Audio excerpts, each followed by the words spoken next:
Okay, I have resumed recording this. I wanted to say podcast. This webinar will be recorded and available later. We'll send it out to everyone that registered. So I'll let Kathy and Kamaya take over now. Wonderful. Thank you, Andrea, for getting us started. And I'm so excited to have everybody on and have this opportunity to talk about ways to save money on food. I'm Kathy Sweedler. I'm a consumer economics educator with University of Illinois Extension. I mostly work in East Central Illinois, but I'm happy to have the opportunity to do a presentation like this statewide, and maybe even some people across the nation will be joining us. And I'll let my colleague Kamaya introduce herself. Hi, everyone. So happy to have you on. My name is Kamaya Wallace-Bashard. I'm also a consumer economics educator. I serve Livingston, McLean, and Woodford counties in Illinois. This is one of our awesome topics that we love to get lots of great discussion on. So thank you so much. You've heard from Andrea, but I'm going to let her introduce herself again. Thank you so much, Kamaya. So my name is Andrea Pellegrini. I run the Student Money Management Center for the entire University of Illinois system, which helps students, even staff and faculty sometimes, and student families get assistance with financial well-being and financial education at Urbana, Chicago, and Springfield. So pretty big area, and that's why we partner with Kathy and Kamaya on this particular webinar, so we can reach more people across the state. Wonderful. Well, we are going to be using the chat a lot in today's presentation. So if you haven't already found the chat button, you want to find that and open it up. It sometimes looks like a little message bubble. Sometimes it's hiding under the more with the three little dots. But we'd like to know, where are you logging in from today? What county, what state, where are you? If you could put that in the chat, that'd be great. Looks like we've got people from across Illinois, Canada. These are going by fast. Lots of places up north in Illinois, Champaign, Illinois, Minnesota. Okay, fabulous. Keep those coming. I'm glad to see so many people here today. And clearly the word has spread and people are hungry. We're looking at food. So what are we going to talk about today, and how are we going to do that? So we are going to think about, how do we create a realistic food plan that balances all those important components of money, time, and nutritional needs, and then explore ways to save money on our food costs. We want to touch on preventing food waste as a piece of this puzzle, and then do a little conversation about technology and food shopping methods that can help us. And so to kind of get us started and warmed up for the topic, let's take a look at what food expenditures look like in the United States, and why are we having this webinar on this topic. So interesting enough, food expenses are actually a pretty significant part of many people's household spending. And so this is data from the Consumer Expenditure Survey, which looks at, where do people's dollars go when they spend money? And as you can see, food represents about 13% of, in general, on average, people's consumer expenditures. And one thing about food is that sometimes we have a little wiggle room. And if we're looking to reduce spending and be able to put money somewhere else, food might be an opportunity for that. Whereas it's harder to change sometimes our housing expenses, for example, especially in the short term. So it's a worthwhile thing for us to look at, because it has a big piece of our spending patterns, and we might be able to change it if we want to. So what else do we know about how people shop for food? Well, this, I think, is a really interesting graph that, again, comes out of USDA, that is looking from 1960 through 2019 and looking at whether people were spending money on food to eat at home, which is the blue area of the chart on the bottom, or foods purchased away from home, like, for example, in restaurants or fast food service places. And as you can see, since 1960, that piece away from home has really been pretty consistently growing until in 2019, approximately 55% of total food expenditures were away from home. That little dip you see there, that's probably around 2008, 2009 when the economy kind of dipped down, but then it continued its trend up. So when we're looking at our food behaviors, we do want to take a look at not just the dollars that we spend at the grocery store, but the dollars we spend when we're out and about or when we're picking up food from other places that other people have prepared. And so, but of course, 2020, everything about 2020, yeah, next slide, please, has been different, right? And one of the things that's been different is consumer spending. And so this is a recent data that was published in December of 2020, but the surveys were done in August of 2020. But it looks at what percent of food was being spent let me back up. What was the percent of total food spending and the share for food at home? And so the red line shows that starting in February and going through April, people were buying lots and lots of more food at grocery stores versus going out to eat. And then in the blue line, the light blue line at the bottom, that is data from 2018, just to give you kind of a perspective of what was changing in the short term. And the dotted line is 2008, and that dark kind of dashed line at the top there, that's way back in 1998, which is essentially where the red line kind of comes back and meets it. So while we had that huge peak, it's been going back down and kind of still not anywhere near 2018, but back a few decades here. So things can change how people shop and their behaviors related to food. And that's something to keep in mind. It'll be curious to me, and maybe you can think about what's changed in your household in terms of food spending. And then thinking ahead, when the things are back to more normal, do you anticipate any changes in your food spending purchases? So one thing we're hoping comes out of this webinar is just a little more awareness of your own behaviors and how they fit with what you want to do or what you might want to change. So another way to look at research about food spending is to look at it by different categories. And we know that people's food shopping behaviors and preferences vary among people. And sometimes they vary by, people look at income or regions, but we can also look at how does it vary by generations? And that's kind of interesting.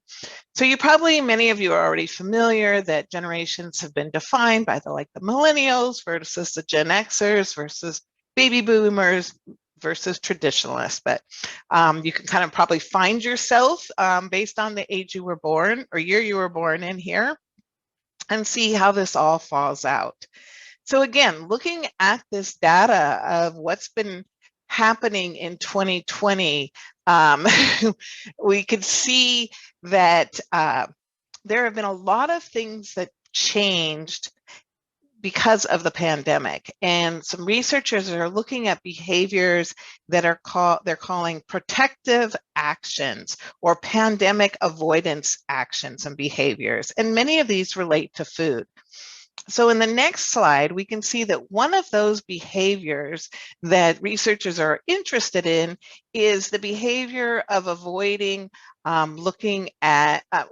eating at restaurants and how that has changed in 2020 by generation.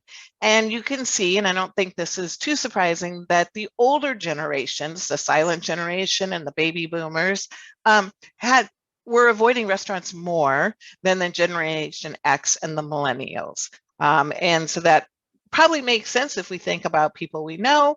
But again, it doesn't represent everybody. And that's important to keep in mind too. When I talk about these things, they're averages, and they may or may not represent you at all. Another behavior that they saw changing in 2020 was more online purchases. And here we see it kind of flip by generation, and we see millennials and Generation X kind of at that bottom bars doing more online purchases than the older generations, and that change even is more. So that's kind of again, probably not too surprising when we stop and think about it, but it could be that something like this that the pandemic sort of spurred, we'll see continue. And marketers and others are really, of course, very interested in learning more about this kind of behaviors. But yeah, it's interesting that you might expect more of a gap, but not so much really. So now I'd like you to kind of think about what's most important to you about the food you buy. And I'm going to launch a poll here just to kind of for fun and to say, go ahead and check 2 or 3 of these sort of attributes about what's most important to you about the food you purchase. And there are no right or wrong answers here. This is just a fun activity. We'll let this run, give everybody time. I know sometimes it takes a little bit to figure out on your device where that poll is. Well, I can see those answers coming in. You got about 25 seconds. Finish up here and we'll share it with everybody. Your answers are, well, not, you don't see your names with this, but just overall. Okay, so I see some patterns merging here. I'm going to go ahead and end the poll and share these results. So it looks like for those people on that were doing the poll, that cost was really important. Nutrition was really important, but also convenience, which and easy to prepare. We're right up there. So and the other ones all, oh, I forgot tasty. Tasty was at 54%. So yeah, lots of things that are important to us when we are making food choices. And so I'm going to turn this over to Kamaya now, and she's going to talk a little bit about how do we balance all these things that are important to us and that we want to be able to do all at the same time. Mm-hmm. Thank you, Kathy. So we just learned a lot about food expenditure in the US. So we looked at some research on some of the generational differences in terms of food spending and consumption. So now let's take a closer look at some of the practical things that we can do in our day-to-day life to sort of cut the cost of food. So what are some things that we can do to sort of balance like that time, the cost, the nutrition? So in our slide right here, just looking at comparing eating or cooking at home versus eating out, when we look at the differences between these two, the reality is, we have to make choices in terms of our food needs. And it's not always easy to choose one over the other. So we have to find ways to kind of balance that out. So we know that when we cook at home, we have more control over like the ingredients, so we can make some of the healthier choices. Some of us might have special dietary needs that we do need to take into consideration, or put in special requests when we go to restaurants or when we're ordering out. So, but when we do that at home, we have more control over that. And it is often cheaper when we do that as well too. But then we think about eating out and we think about like people's schedule, like the convenience of things, and it takes less time to do that. And for some of us, we learn from our grandma how to make like nice, simple dishes to more complex dishes, or from others in our lives. But for some of us, we're not all that great in the kitchen. So we have like less skills and we might want to be able to order out when we can. So for like that convenience piece. So when we're comparing these two, to kind of look more closely at the difference, there's a research that I want to share with you. There was a 2017 USA Today article that focused on like several ways that they can help Americans save, because the Save on Food Costs was one of those. So one of the examples that they used was looking at how eating more at home can help you save money. So the article stated that the typical food establishment charges, I believe, a 300% markup on items that it serves. So take, for example, if you spend $30 on an entree, you could otherwise prepare the same meal or a similar meal at home for about $10 more. So just looking to see like what that cost is and trying to figure out how you would balance that. That's just one example of how you can make that comparison, but our situations are so different too. So again, like figuring out like what works for you, what works for your household, and finding that balance. Another piece that I wanted to talk about as we're talking about like finding that balance and figuring out what we want to do in terms of how we're managing like our food costs. And this is one that, we recently added because restaurant food apps and ordering has become more and more prevalent. Some of these apps have been around for a long time now. I know one like Grubhub has been around for like 15 years. Not to promote any, but just to give you kind of like an example of which types of app I'm talking about. So these kind of like restaurant delivery apps. So they allow you to connect with like your food needs. So to different services through restaurants to be able to order from like different places. But when it comes to like these apps, think about like what purposes serve for you. So considering, if you're doing takeout from restaurants, there's just like a number of things that you should consider when you're making like those decisions. And of course, those decisions include, how often. So when you're comparing like the different delivery apps, I mentioned one, but there's several other ones. And Kendra just shared a resource in the chat for you. So you can read a little bit more about just the differences between these apps. So when you're comparing these apps, you want to look at, how often you will use them. So if you want to go to the next slide, please, just how often you will use these. So for some folks, they have that balance where they're cooking at home, maybe 4 or 5 times a week, or have like leftovers that they're doing at home 4 or 5 times a week. But then for some households, it might be more. You might be ordering a little bit more. So using like these apps might be helpful with those purchases. Other things to think about, of course, is like the costs, like how much are you paying to use this app for like your food delivery? Is it $9.99 a month or $99.99 for the year? So think about like what the cost of the app is for using it for the restaurant delivery. Then also look at kind of like the variety, like what other services does it give you access to? Another thing when I think about like these apps as well too is like location serve. Some of us are very rural and some of us live in kind of like medium-sized city or larger cities. So a lot of these apps of course, give you kind of like an outline, different restaurants that they serve, where they serve. So just making sure that it is something that is available to you. So, whether you decide to use one app over the other, these are some of the many considerations that you should take in mind. Another one on here that I really want to emphasize, of course, is like delivery and additional fees. So for fees, it could run from like less than $7 to up to like $10. So to see what are the fees that are associated with the app and what are other delivery options that might be available through the app. Some of them not just only offer through restaurant delivery, but it might be able to connect with like grocery stores and other places that you can order from as well too. So if that's something that works kind of well for you and you're doing a lot of your shopping online and just makes sense to do that, then of course definitely consider that. So there are just a number of things with comparing these apps. And the last point I want to emphasize about this comparison is find out if there's a free trial.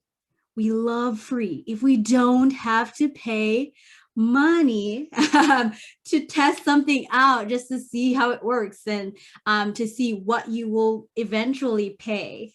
Just see if there are any free trials or options that can help you maybe get cash back or other savings. So see if it's for free and you can try it out. For some of them, you might get like a week where you can try it out for free and see how you feel about it. And of course, even if you do decide to use it monthly to begin, you can always cancel it if you feel like it's not working for you. So just making sure that you know what your options are and you're making those choices based on like what your needs are. Okay. All right, so some strategies for cooking at home. So thinking about like what you want to do at home, keeping it simple.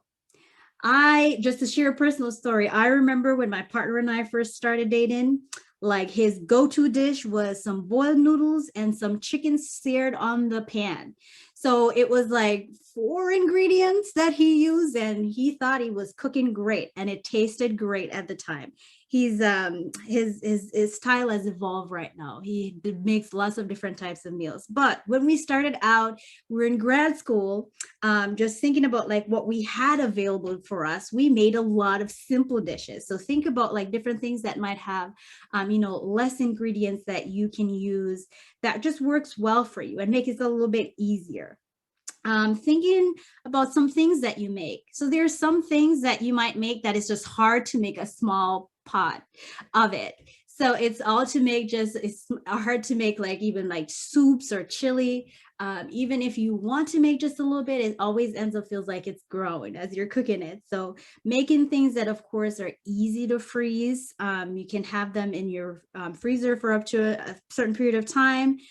So whatever it is, there are a number of things that I do in my household like that. And I can obviously think that some of you can think of some of these different things too that you can make like a larger quantity of and make like separate meals for those.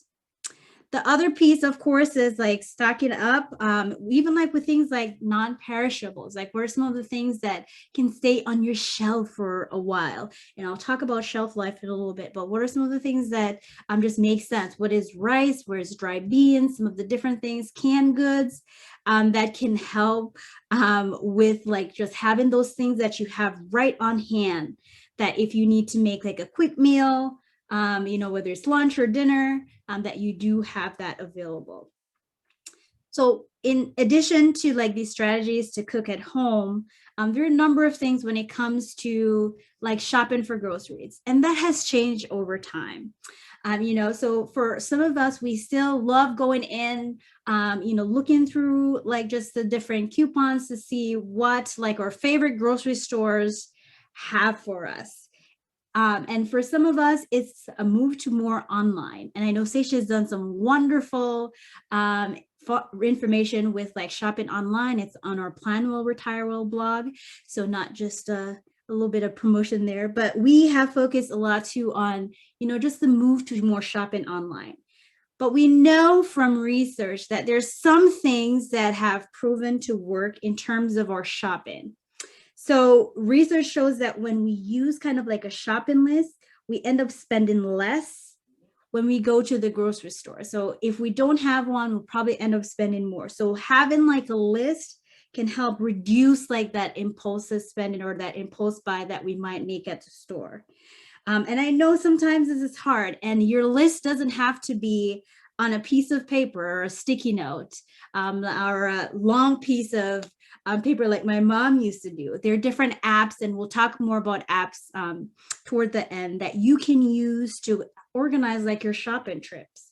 But also too is kind of like the time spent in the store. And this could be time spent physically in the store, or if you are shopping online, you can still limit your time.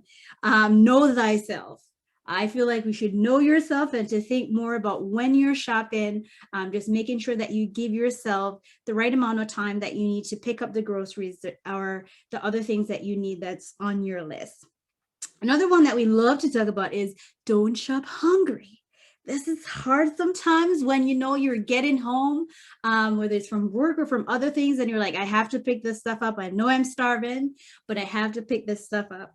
But try your best not to shop when you're hungry, because again, you might end up buying items that you get home and you're like questioning. So it can also help reduce that impulse spending. So these are just a few of the different things that we know have worked. So consider these in your life if you haven't done them before, or if you do them, continue to improve on them to make sure that when you're shopping, you're kind of reducing like your impulse spending. All right, thank you. It's hard to talk about saving on food without talking about food waste. And for this, when we think about food waste, I always go back to like our nutrition and wellness educators through University of Illinois Extension. So they focus a lot on managing food waste and just nutritional values related to food management.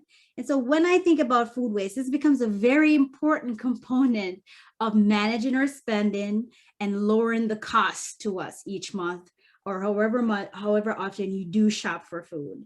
So estimates from the USDA They have an economic research service that does research on food waste. And one of the latest data, I know I said latest, but it's from 2010, that shows that over, a third of our food goes uneaten through loss or waste.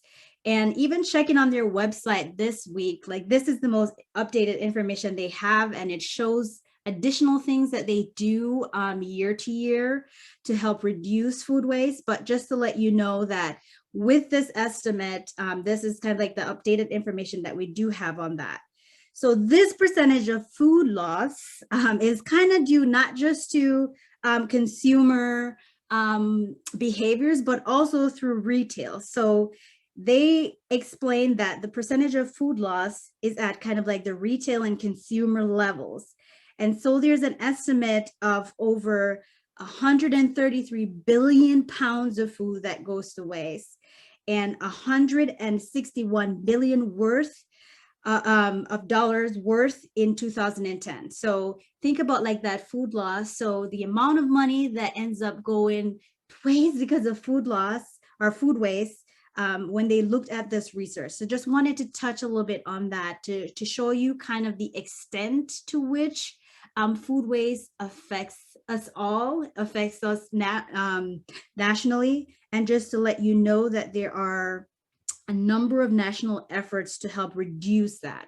So there are goals that through the USDA and through the FDA, they're working on a number of things to help not just consumers, but restaurants and other places reduce food waste by 50% in the year 2030. I think that's kind of an amazing goal. So part of like the strategies when we think about like food waste is just understanding the extent to which it affects us, and not just us individually within our household, but us as a nation and us as a world. So they had some very practical tips that we could do, and the resource also is in the chat. So, the USDA focus on like some of the different things in the Food and Drug Administration updated this list in 2019. So some of the top tips for reducing food waste, includes creating like a space in your refrigerator to be able to move things that are going to be expired soon toward the front. And I know sometimes it's hard because I know it's when I go grocery shopping, then I start moving things around and I don't always catch some of the things that got pushed to the back in my household. So just thinking of like ways to like have like that space in your refrigerator to just move things around so you know what's coming up, what's going to be expired soon. So learn about food product dated. So when we think about when things are going to be expired, so we have things that you might see on food products called use by date, sell by date, and best by date. So these all have like different meanings. So when we think of like sell by date, that focus is on kind of like the retailers. So, letting them know that this product should be sold by this date or should leave the shelf by this date. When we see that best by date, that focus more on, this is the date that is kind of recommended to consume by, where it has the most ideal quality. And then the use by date is very similar. But even if you use it after that date, it doesn't mean that you will get sick. So just understanding a little bit more about like these different dating pieces, just to understand, what not to throw out. Just because says that it's a day over the use by date doesn't mean that we need to throw it out. So just thinking about that. There are a few other things on here that I want to quickly cover. Of course, don't leave like perishable food items out after 2 hours. So you're done cooking, you have dinner, you have food, you're just relaxing. Make sure that you get those leftovers put away so that it does not go to waste. A couple of the things that I want to talk about on here before I move on include when you have like peeled vegetables and different things like that, make sure that you get that refrigerated right away. And going back to what we were talking about with like your shopping list and some of the things that have proven to support reducing spending, just making sure that you have your list. You kind of have a way to check your list to make sure that you have the quantity of things that you do need in order to maintain like your food needs for that week, for that month, or however long you have that rid of for you. Okay. All right, so those are some of the tips on here. There's a lot of great information, and the link was shared in the chat. So if you want to read more, let us know, and you can go right into that link and learn more about that from the USDA website as well. All right, so I'm gonna take a break and ask you a question. So what foods do you like to keep on hand? What are some of your favorite ones to have? Feels like your kitchen is never without them. Rice, pasta, black beans, oh, peanut butter, yes, cheese, eggs, canned beans, pasta, flour, eggs. Yes, so I'm seeing some of the same things. Yeah, there are a number of things for us that is just easy. Ice cream, of course. How can we forget ice cream? Thanks, Kendra. We need ice cream. So some things that we definitely can, need to have on hand, stuff that might be easy for us to prepare. It's easy to make a peanut butter and jelly sandwich. Things that are great for us that make it easy for us to make simple meals. Think about like, what are those things that you like to have on hand? So some of the items, of course, that you might have if you want to switch to the next slide. So thank you all so much for participating in that. I also see tortilla chips and salsa. Yeah, making me hungry right now. But yes, when we think about like some of the things we love to have on hand, it looks different for us. There are things that we like. I know in my household, there's like one person who loves apples, and then everybody else loves grapes and some of the other different fruits. But in your household, it might look different. So what are some of the things that you have on hand? There are, of course, going to be like some perishable items in there with like your fruits and veggies, but also knowing that, you have like different things that's just easy for you to make. And it just feels like it's one of those recurring things that was always on your list. So some things that are always on your list, like your eggs, your milk, your rice, your different things like that, that help you with like those simple dishes. All right, I see lots of activities happening in the chat and lots of comments. We love that. Thank you, colleagues, for addressing those questions, and also for everyone who are sharing. All right, so moving on, we're going to be talking a little bit about unit price. So it's like these numbers and things that we see on our items, right? So when we think about like our unit price, like what's on your label? So what's on your food label? What does each piece of information mean to you? Understanding like your unit price and the price per ounce can help you when you're comparing two items, and it could be two similar items as well too. So unit price tells us how much an item costs per ounce, per quarter, or per quart, etc. So when we're thinking about unit price, that's kind of what that is. And this image just shows you like several different pieces on here that can help break that down for you, so you have a better understanding. So another way when I think about unit price is, what is it actually, and how do I kind of calculate like it, unit price? So with your unit price, so you would divide your total price by the size, and that will give you kind of like your unit price. And so we wanted to share like a real example, because a lot of people did say rice, right? So rice is one of those things that a lot of us do have in our kitchen constantly. So just looking to see how we understand unit price a little bit more. So breaking that down. So here we have two examples. We have long grain rice and we have fast track minute rice. So looking to see what are the different components of each rice. So this example, of course, is to help us understand which of these would be the better deal for us. And I know we could have done this as kind of like a nice little chat question, but I will go through it. So looking at like these different features for each rice, we see that with the long grain rice, you get a 16-ounce bag, and with the fast track rice, you get like a 14-ounce bag. So we see a difference there as well too. Then we look at the serving size and see that with our long grain rice, we get 20 servings versus 9 with the fast track rice. And then we look at the amount of cup for each and then the total price. So with this difference, it is showing that that minute rice that might be great for convenience, that is very helpful for us if we're in a hurry and we really need to get things done. So this goes back to balancing like that time and that cost. The result shows that the long grain rice, with the long grain rice, you do get that better deal because you get 5 cents per serving versus 22 cents per servings for that fast minute rice. So even though the fast track rice is more convenient, you are paying 17 cents more per serving. So I'm thinking about like those differences again and learning how to kind of create that balance. So just wanted to quickly share that. All right, more on unit price, and this is going to be my last one on unit price, and just to get you understanding this a little bit more as we're thinking about that.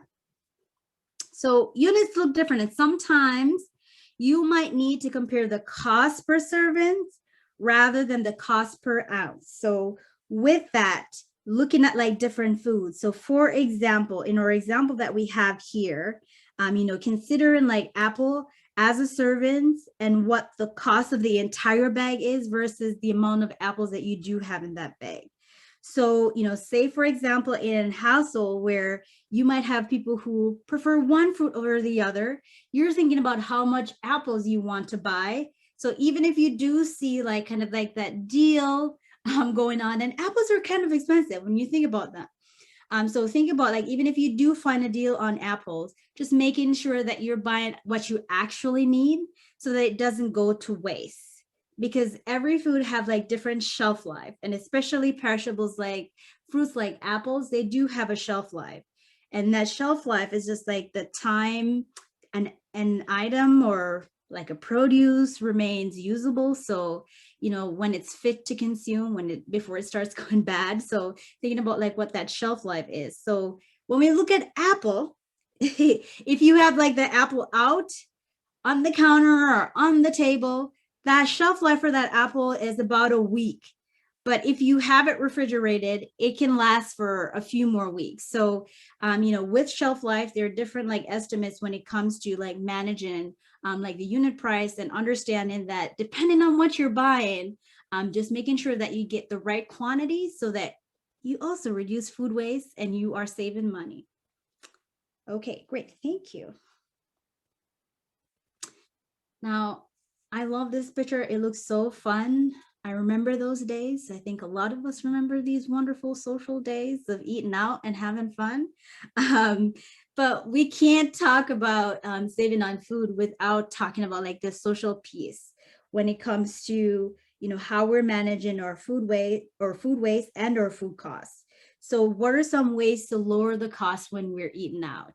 Like the social piece of that, and people are still, even right now, there are different regulations with us and with like social distancing, of course, ways that we are managing our social lives, but people are still going out, people are still interacting with each other, with loved ones and friends. So there are a number of ways that we can consider lowering food costs when we do eat out.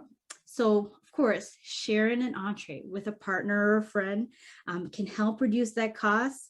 When we think about like what we order with our meals, the markup for whether it's soda or iced tea or other things that you might order with your food, so those drinks, those beverages, they can cost a lot. So, they can cost like, $2 to $4. So think about like what that actually is. Then think about coupons. I know, coupons, they still exist. We still use coupons, and we still think about like different restaurant deals that we do have. Like I know for one of our local restaurants, they have a certain time during the week where kids get to eat for free, and they have options where you can have like a second entree for maybe half off or a lot lower price. So just thinking about like what deals you have going on at some of your favorite places. So whether you're going out to eat or you are ordering from those restaurants, just seeing what those deals are. The other way that you can definitely lower food costs while eating out is thinking more about, ordering out for lunch instead of dinner. And sometimes lunch is so big, it goes into dinner and you have like leftovers for dinner. So especially at some of like the fancier restaurants, you might have like a favorite dish there. And I can think of several right now. I'm in the Bloomington Normal area and I can think of several that are my favorite, and they just make some things just really, really good. And you can order for lunch instead of doing that for dinners for lower costs. And so that is a little bit more cost effective for you right now. Kathy says now she's getting hungry. I know, I'm feeling it too. So, when we're thinking about like lowering that cost again, just understanding what you want to spend. I think like a lot of you, I have friends that, when you go out, they have different ideas of what they want to do, how they want to eat, where they want to eat.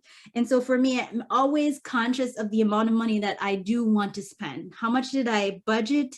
How much did I think I'm going to spend? Just making sure that you keep that in mind so that you don't go over what you wanted to spend. All right, here we go. We're going on a lot more, so we have a lot more great information, but I wanted to touch on just a couple more things before I turned over back to Kathy. We use a step down method as one of our great budgeting techniques. So when we're thinking about food costs, it is not always easy to completely eliminate certain spending behaviors. It is not easy to eliminate some of the things that we do love to do. We have different things going on in our lives, and sometimes that routine or that reliable, wonderful deliciousness that you love is something that helps keep you sane throughout the day. So it is not always hard to just like completely get rid of those things that bring us joy. So we teach on this step down method, and this is just a process to help you slowly but progressively change some behaviors, like some money behaviors, and to help you save more. And in this example, we kind of like use coffee because we know we have lots of wonderful coffee drinkers, but think of other examples in your life of things that you do that you can try to reduce how often you do that. So, say for example, in this example that we have up, you are looking at the weekly cost of wonderful coffee drink. And so for week 1, thinking about the fact that, okay, I'm doing 3 this week. So next week I'm going to try to do 2. So part of it is helping to break those behaviors, to reduce those behaviors. And again, it is not always easy. And it might be great for an educator to say, you know what, this coffee drinking thing is just way too expensive. Just make your coffee at home. Sometimes it doesn't work like that. Sometimes it's a wonderful relief to be able to walk into your favorite place or order from your favorite place and have like that drink, maybe a couple or a few times a week. So we encourage this method just to help you think more about that. And we know that when we teach, we're teaching to humans who make decisions about their money and decisions about their life. So we're not expecting you just to, cold turkey with like every behavior, but just think about just like different ways that you can do that. All right. I have one question for you before I hand over to Kathy. What is your bet? So I've talked about several different things that you can do to reduce that cost. So what is your best cost cutting food tip? Like something that you may have learned or, from family, or something that you've learned through experience, something you've learned through living away from home. What is the cost cutting food tip that you would share with us? We love these feedback. Oh, I'm seeing some coming in. Okay. I see farmers market, Aldi's. Yes, I love Aldi's. I love all some of those different things that you might find there. Meal planning, absolutely. Rewards membership, using your grocery list and sticking to it. Yes. Gardening. Oh, yes. So I've started in my house. So my husband started gardening in a bucket. So we have like some peppers that we do in the summer. Buy cheap on sale. Yes. Great. Buy in bulk. And I'm thinking even like store brands, right? So I like going to like some of our local grocery stores and finding some of the similar quality with the store brand versus the name brand. So buy in bulk. Great. All right. So these are some great response. We love these feedback. So thank you so much. I'm going to take a break now and I'm going to hand it back over to Kathy. Thank you, Kamaya. That was wonderful. So many good ideas and new things to think about. And thank you, everybody who's been like chiming in on the chat. That has been seriously interesting and lots of good ideas. In fact, I'm going to try to pull some of this all together now. And some of this has already been mentioned in the chat, but let's kind of bring it together as a group. And so I wanted to share with you a strategy that has been helpful to me for actually a long time now, and that is creating a meal plan. And that helps me really consciously balance my time, how much I want to spend, and nutrition. And so if we can go to the next slide, please, Andrea. So a meal plan, a lot of people have mentioned it in chat, but it's really is this concept of maybe sitting down once a week and thinking about what does your week look like? And I like to kind of write down, what are my busy days? Where am I going to be really moving fast and busy at work? And where do I have more time for meal preparation? And then once I have my schedule kind of figured out, then I can think about, okay, well, what do I want to have for dinner each night? And how am I going to make that work for all the different people in my household? As some people in the chat were thinking about that as well. And from there, then I can say, okay, well, if I have this soup, for example, one night, then we can have that for leftovers for the next night when I won't have time to prepare. Or you can kind of look at how can you spread that out, as we talked about earlier, about cooking for more meals than just one. And so then when you get that kind of figured out, you can, thinking about food waste, check what foods you have on hand that you want to plan to use them in meals and get them used up. A lot of people have mentioned looking at sales or grocery ads for menu items for that week.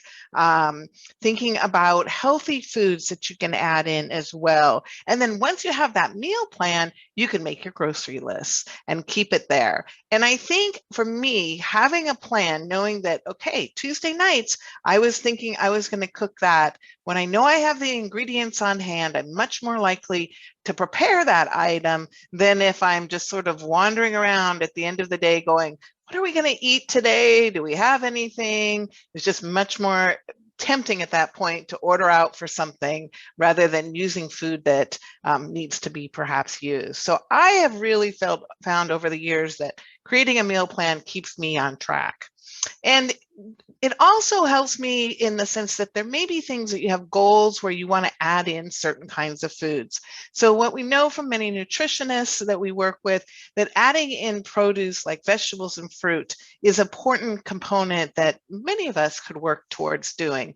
And next slide, please.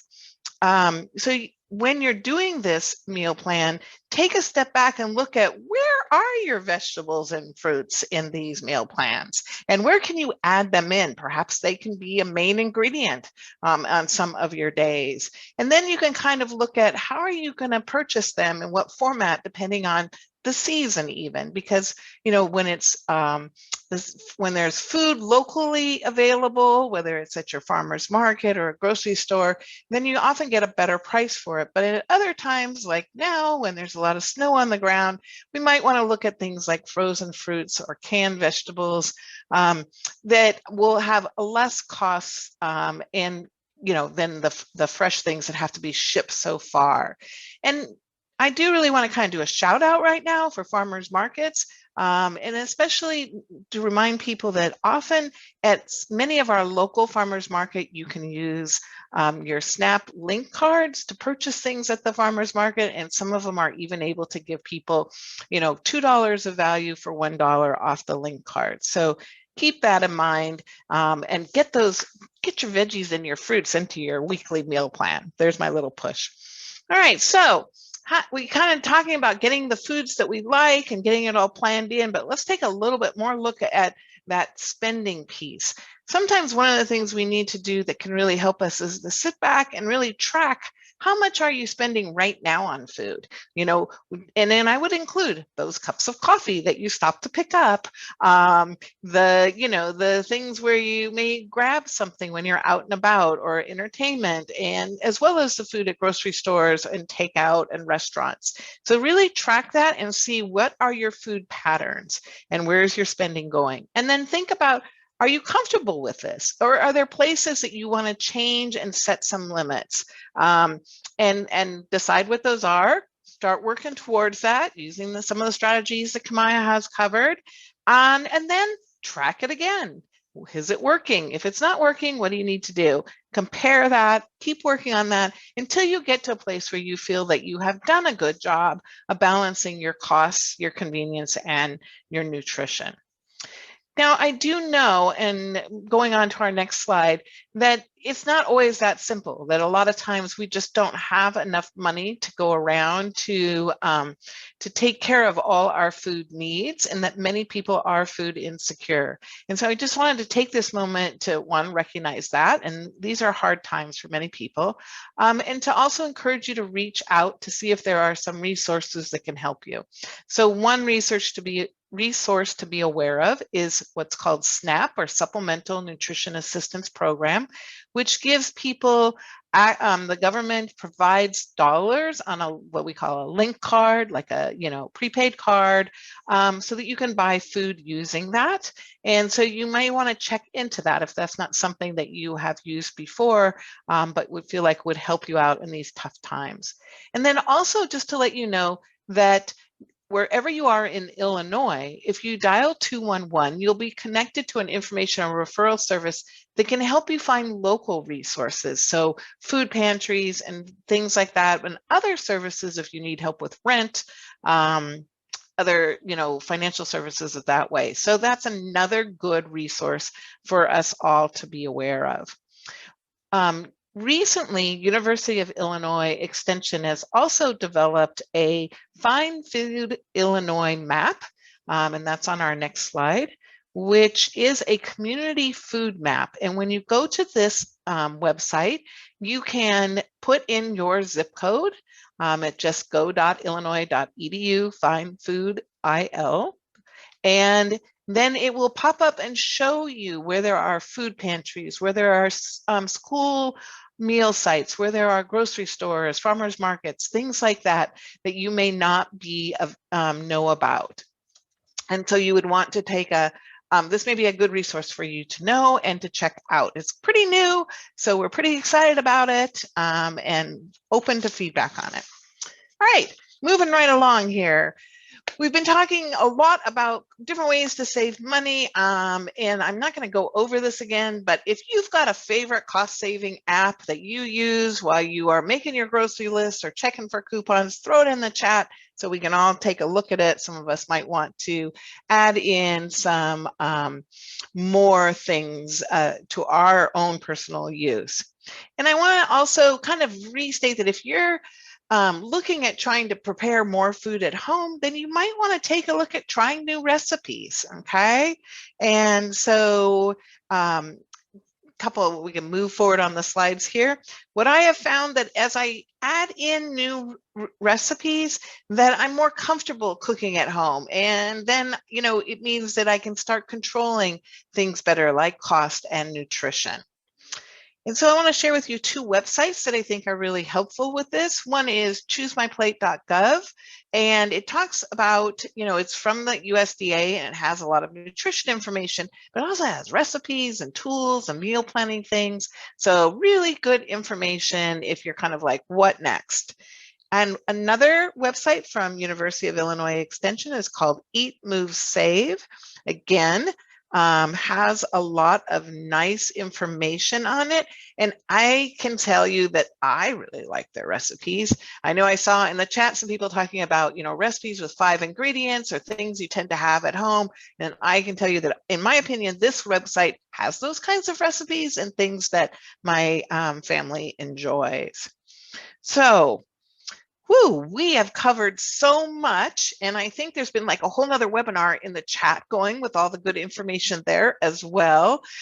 So let's just take a pause here and think about what we've said. You know, to start out with, when we're looking at saving money on food costs, I think it's important to step back and consider, what are your food shopping preferences? What are you doing to purchase food, and where do you go? And how is that working out for you? And then you may identify things that you think are positive or things that aren't as comfortable for you. But then once you've done that, you want to kind of go back and think about all the different ways we've talked about to lower costs and to avoid waste. And think, which ones would you like to try? There have been so many ideas out there. I know you can't try all of them all at once, but maybe pick one or two, start implementing those, and then you can add in over time. And so I think that's the best way to build up new habits, is to kind of slowly add them in, whether it's things like using more of the food that you purchase so it doesn't get wasted, or trying some new menus, trying out meal planning, trying some strategies like making a grocery list, whatever works best for you. So that brings us to the end of this topic, but I do want to tell you that next month we will be back with another Get Savvy webinar with lots of good information on investing basics. So kind of a change of pace there, but I'm really looking forward to this webinar as well. So if you haven't already registered for it, you can do that, and we will be sending you connecting information as we get closer. So thank you so much, everybody, for coming in today and joining us for this lunchtime webinar. Please do stay in contact with us. We have a wonderful group of collaborators that have been working so hard this year to bring you a webinar once a month. And so stay tuned for more. And if you still have questions, go ahead and put them in the chat. But we're going to be wrapping this up. And again, have a great day. I hope you got some sunshine where you are and you can enjoy it. Thank you for the wonderful participation, everyone. As you're leaving, the chat is on fire. We love it. We live for this. Thank you so much for all your comments and questions. It's always a pleasure being on. I want to echo what Kathy and Kamaya have already said about keeping things interesting in the chat and feeding off of what Kamaya and Seisha have been sharing throughout the past hour. If you have things to do, places to go, meetings to get to, classes to get to, feel free to drop off. We'll stay on for a while and answer any questions that pop in. We'll go through the chat and make sure that we didn't miss anything really big. And make sure that we discuss that. We are recording it, so we will make that recording available later. It'll be on the Student Money Management Center's YouTube, which is IL Student Money. You can subscribe if you want to. We have all the previous recordings there as well, so you can check it out. We'll also be converting all this content into a self-paced course that you can get credit towards a digital badge if you would like in the future. So we'll give all that information to anyone that registered by email in the next week or two. So watch out for that and have a wonderful day. A lot of people like turkey burger over hamburger, I've noticed in the chat. I think, you know, it's a food preference one way or the other. Some people find that it, you know, they think it's might be better for them nutritionally. I can't really say if that's true or not because I'm not a nutritionist, but it's nice to mix it up. I see somebody likes ground pork. I actually love ground lamb, but I know that's not a very common thing. I know my husband and I have tried to make our ground beef and ground turkey spread out a little bit further by grinding up mushrooms and putting it in. Mm-hmm. And I see somebody wrote they're a vegetarian here. I think last week I had a vegetarian product that was flavored to taste like, you know, kind of your pork sausage, and I really enjoyed it. So but I pretty much like all food, so that's not too surprising. Right. All right, someone asked earlier about, do you have any resources on meal kit subscriptions, like, for instance, HelloFresh, how they compare in terms of convenience, variety, cost, etc.? Our colleague Seisha is on, and Seisha, I know you haven't necessarily done one on meal kit subscriptions, but didn't you do a comparison on shopping, grocery shopping? I did on grocery shopping, yes. Like delivery services, and then looking at the cost of like, you know, picking up it at the store or having it delivered to your house. We did a good blog post on it. So, and then there was a fact sheet, I think, that came out as well. So that might give some ideas, but Let me find it. That'd be great if you can put that in the chat. Kamaya or Kathy, have you seen anything any research on?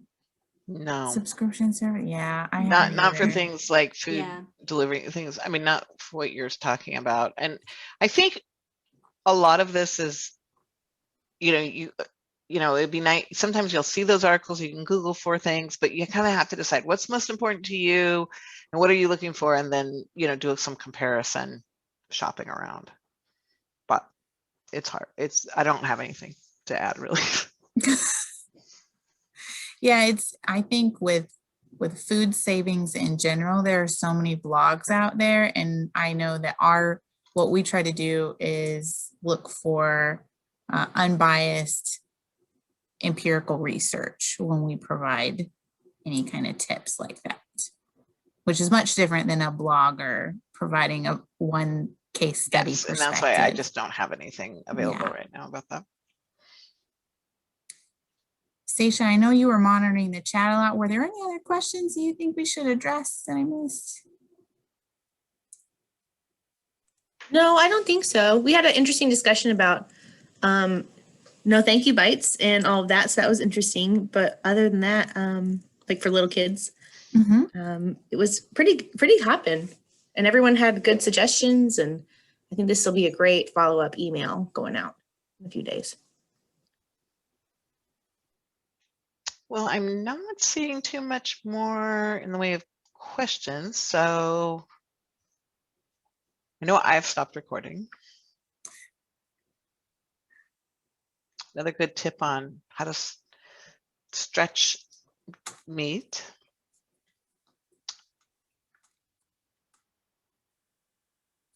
I know meat can be expensive, so having more veggie-centric or veggie-heavy meals can be helpful for saving some money. All right, I think we're gonna button it up unless there are any more questions. Thank you, everybody, for coming on. Have a great day. Thanks again. Thank you.